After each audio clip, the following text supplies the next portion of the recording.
therapist here in New York City, and this is 4x4. 4 things every Enneagram 4 needs to know on a specific topic given by a 4. And today we are going to jump into shame. Now, we all experience shame, but one subtype experiences shame just a little bit more, and that is the social 4. So if you don't know much about the subtypes, go check out the intro I did. I think it's probably worth watching that first to just ground yourself, give a foundation. There's things I'm not going to explain right now that I did explain in the introduction. It's just cursory. It's just a good overview of the subtypes because a lot of people don't explore the subtypes very much. So I think that they are hugely important. It's a tool that you can use even if you didn't know what the Enneagram was. Now, specifically for the subtypes, I'm going to pick a song by Stephen Patrick Morrissey. If you know anything about British music from the 80s and 90s, the Smiths were very important for the alternative movement.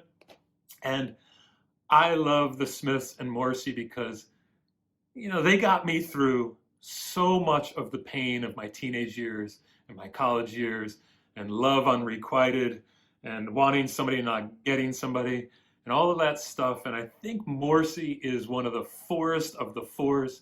His lyrics speak to, I think, the social, the self-preserving, and the sexual side of us. So when we feel ugly on the outside and we feel ugly on the inside, Morrissey gets it. There is a cavalcade of emotions coming out in his music. And I think he speaks pretty well to the light and the dark inside of us. That inflamed spirit that feels desperate at times, but also celebrates at times.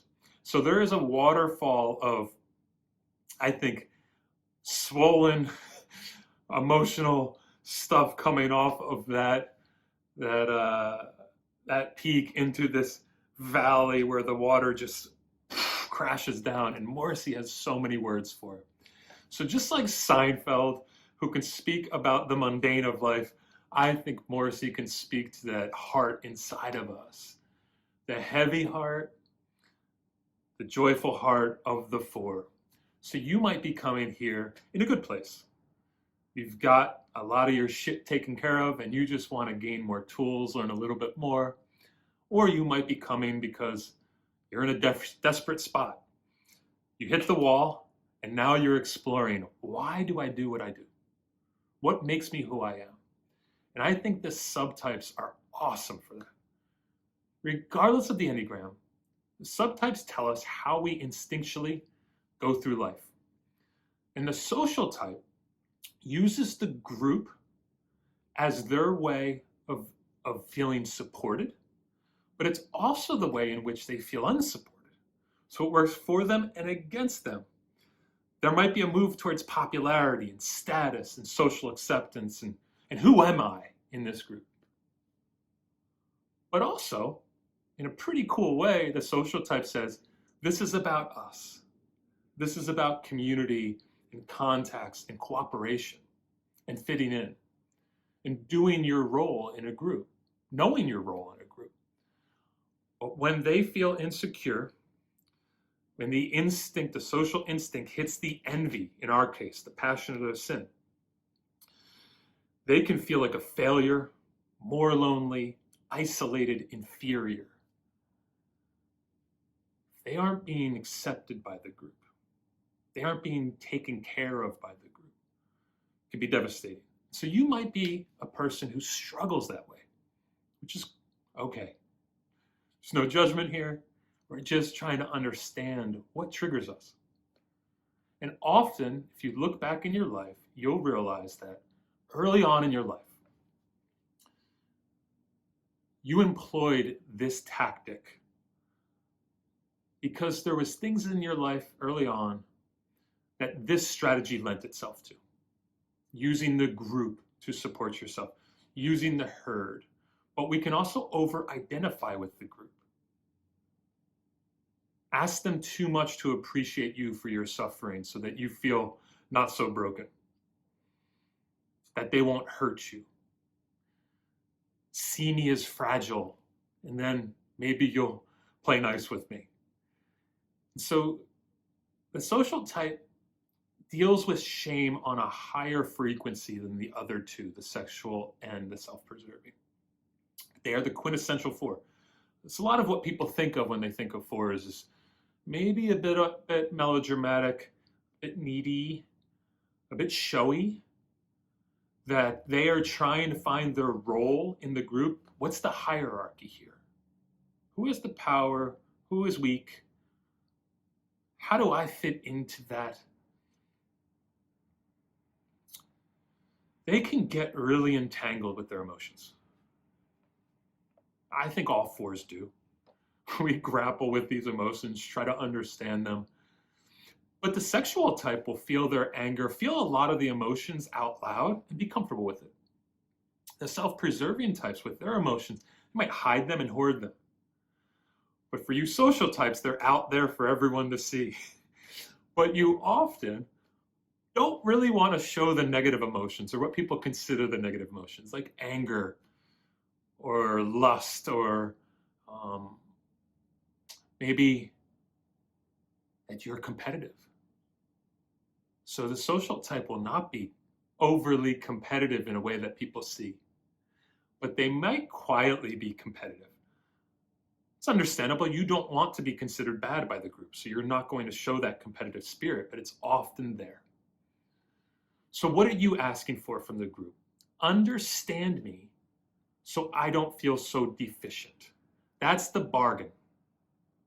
There is that bargaining. It's like, I might be oversensitive, but if you can accept that, I can feel deeply in front of you, then you'll be cool with me. So what I want to do is just help you buy into yourself a little bit more, and we're going to use the songs to help ground us. So let's get into it. All right, so let's look at the entangled labyrinth of emotional feely stuff that we've got going on. I know that most of my life it's been interesting to try to untangle a lot of the emotions that have been inside. It's not been easy. And so music has been a place that I ran to try to figure myself out. So we're going to start here at song number 1. It is I Am Throwing My Arms Around Paris. Now, if you've done a little research on the Enneagram, sometimes people try to match up countries to the type. So the Irish and the Brazilians seem to be 70. I think it is the Germans that seem to be 1-ish. The 4s? French, Parisian. So Morrissey is singing in this song, and here's the lyrics. In the absence of your love, and in the absence of human touch, I have decided I'm throwing my arms around Paris because nobody wants my love. Nobody needs my love. Nobody wants my love. Only stone and steel can accept my love, he goes on to say.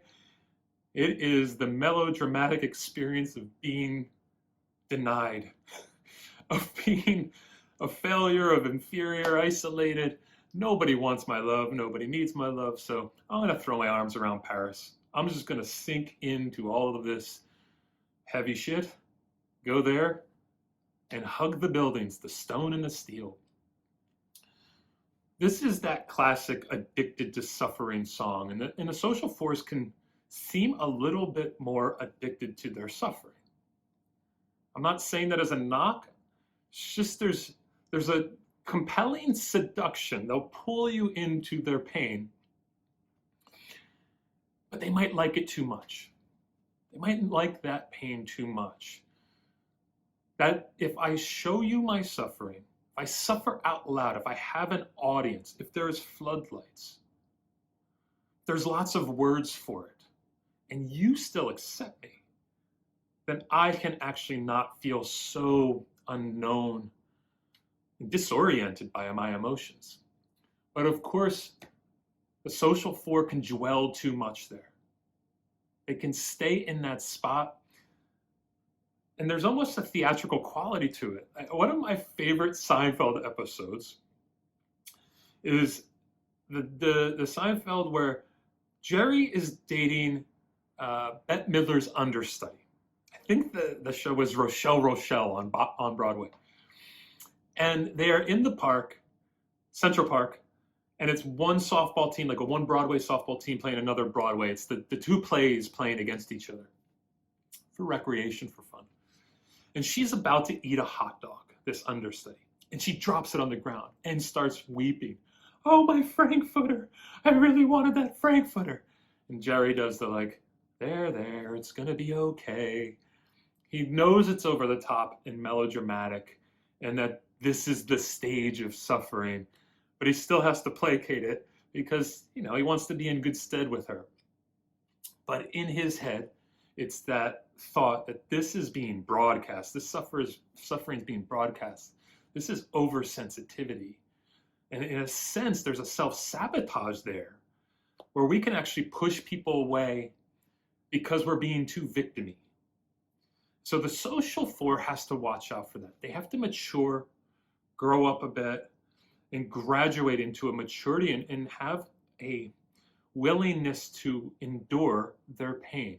The self-preservers endure their pain too much. The sexual types suffer it, and then they kind of put it back on the world.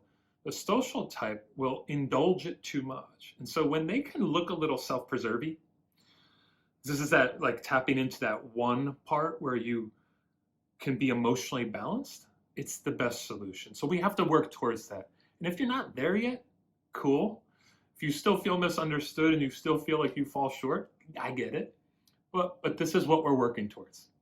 So when we feel shitty, we want to throw our arms around Paris because nobody gets us. Nobody wants us. Let's try to be gotten. Let's try to accept that people do want to be with us and to understand us if we can find the right way to communicate. Cool?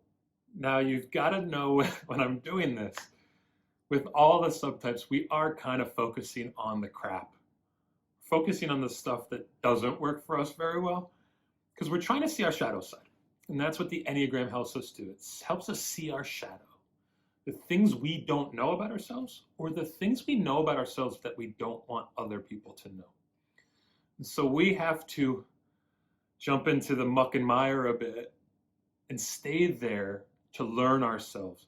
So I am focusing on some of the crap here, the failure-y stuff, the loneliness and the inferiority, the comparing, the contrasting that we do. So when I'm talking to you social subtypes, just know that this is to help us grow. That's our goal. We're all trying to grow here, but we have to realize that with these instincts, we've tried to control people in our environment. All the subtypes is about control. It's using this instinct to make sure we're safe enough, secure enough, comfortable enough in our environment, and that we can adapt well by using these. So this song is a rough one. Satan Rejected My Soul. It's from the album Maladjusted, which fits, and there's a lot of songs from Maladjusted that fit the four. Satan rejected my soul.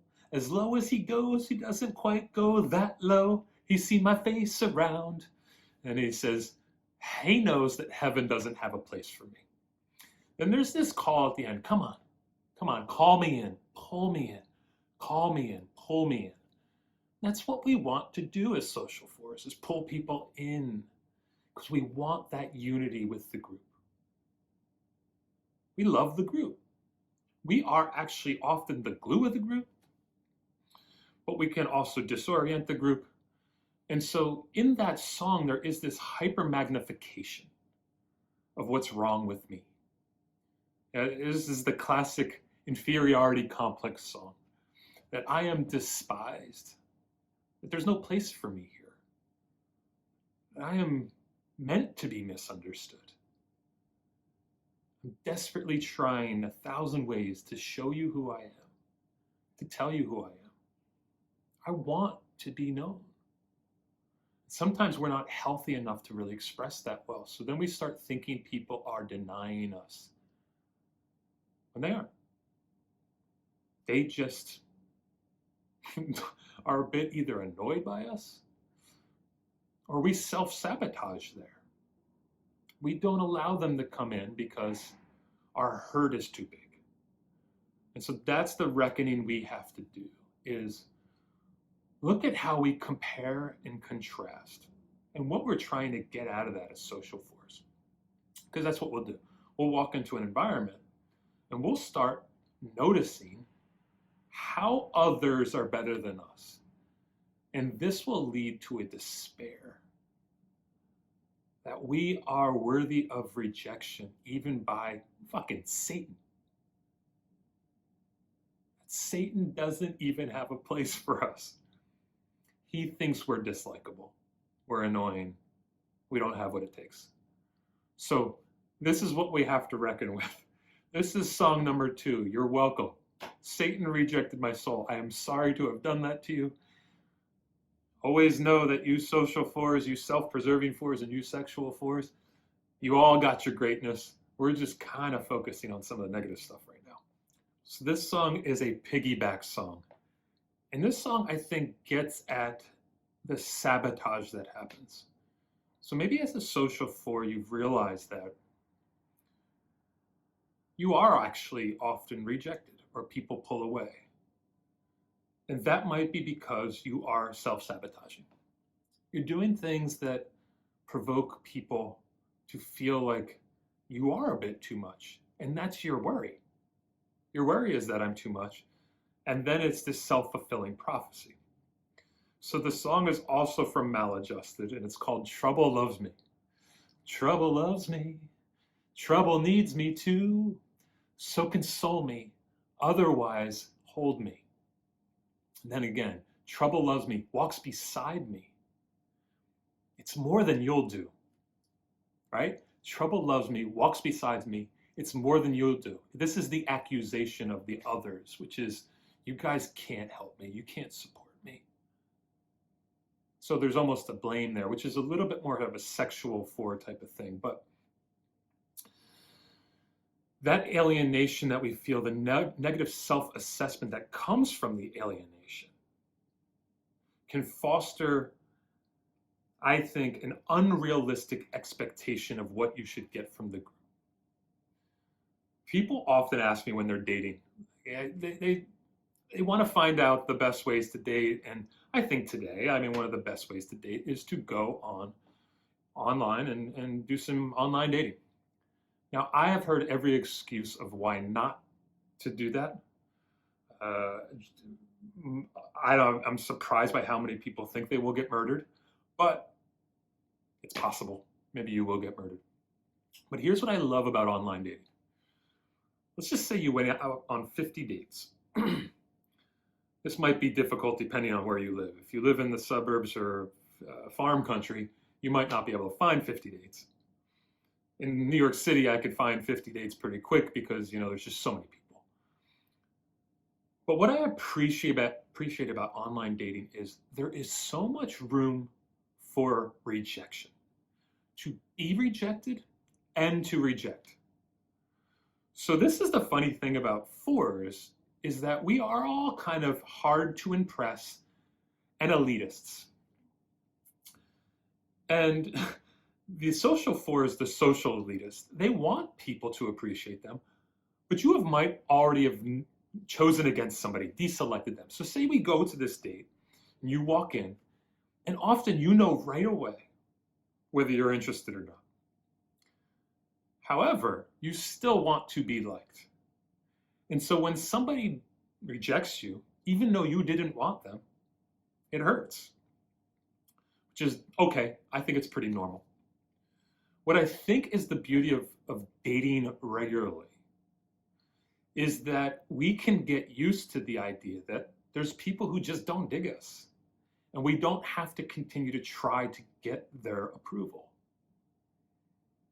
So we expect other people to fill us up, to help us, to feed us, to give us emotional first aid, even in dating, to affirm us, to fill us up with this idea that we have what it takes, even if we don't want somebody. So when we reject somebody in dating, we learn how to use that skill, that it's not a moral issue. You just chose against them. But when we are rejected, we can get so used to it that we actually find the right fits because we are not desperate for this thing. It's another song by the Smiths called Stop Me If You Think You've Heard This One Before. It's In Strange Ways, Here We Come. It goes, stop me, oh, stop me. Stop me if you think that you've heard this one before. And I think this is where the social type can really rub people the wrong way. It's this, the refrain in that song is, oh, please fulfill me, otherwise kill me. That social acceptance that's needed. The need to get from the group a lot of resources is not necessarily wrong, but when you are in an unhealthy place, you will pull too much. And therefore, you can be an outcast. You can be pushed out and isolated. And this is where social fours can be hiders. They just don't think they have what it takes, and therefore they go into their cocoon and don't come out into the world because they think they aren't necessary to the group. So I challenge you all fours, all folks in general, to just learn how to be rejected and not take it so heavily that there's plenty of people who just won't dig us.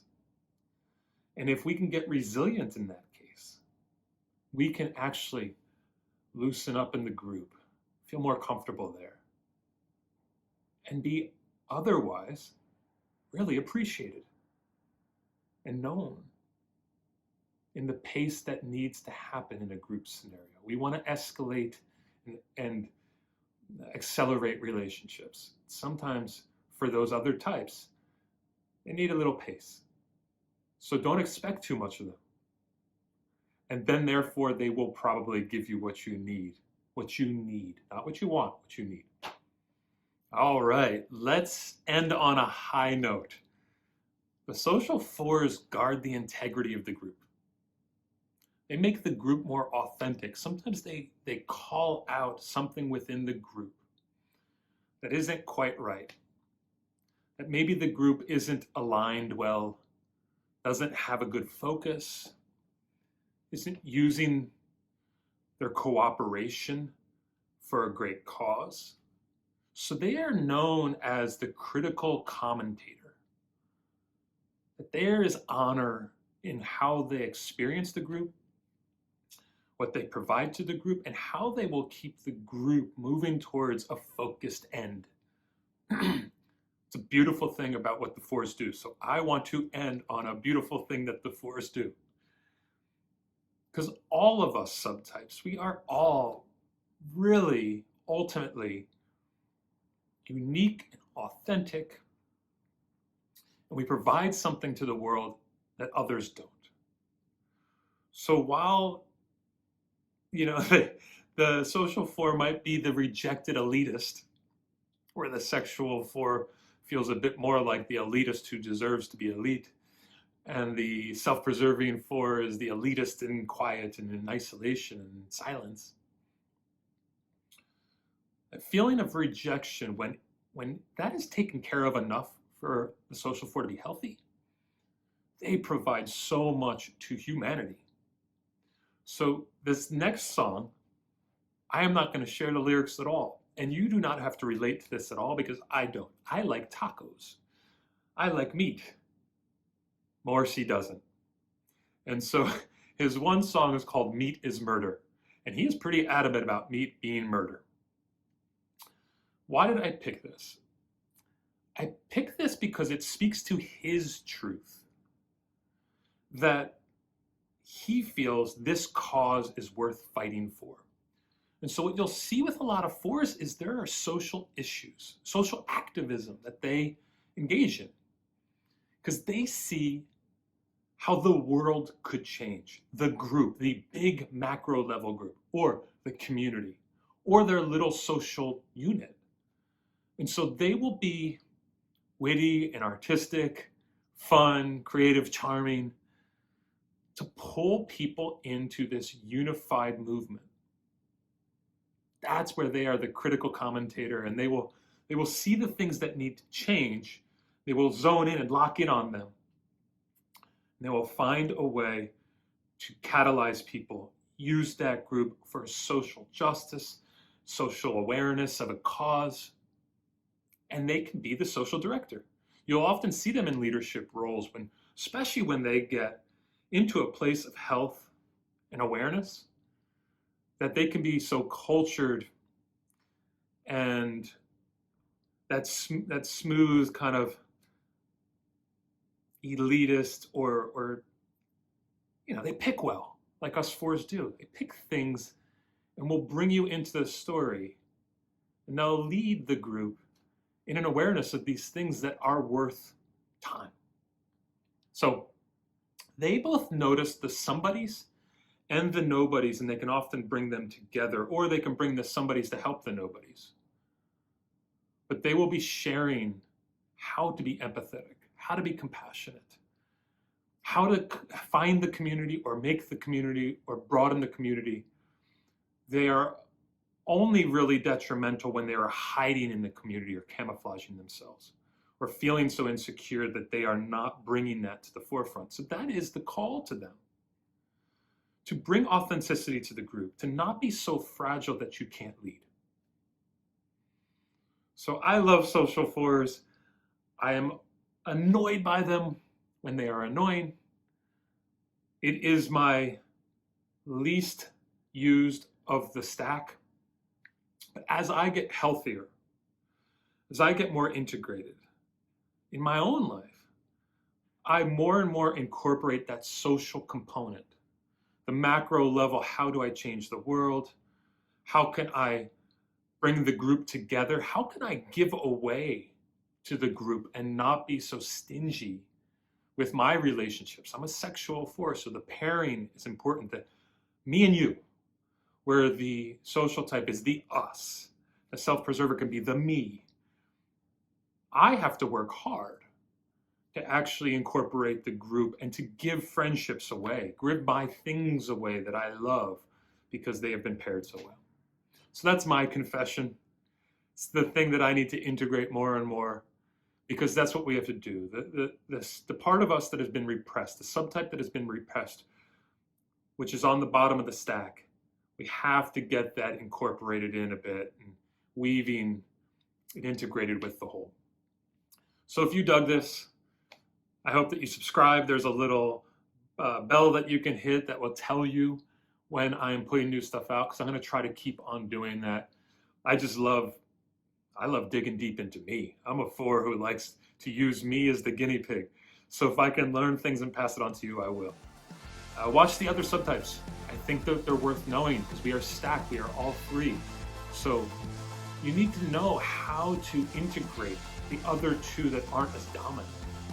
Hopefully that'll give you a chance to do it. So have a good day. It was great being with you. See you later.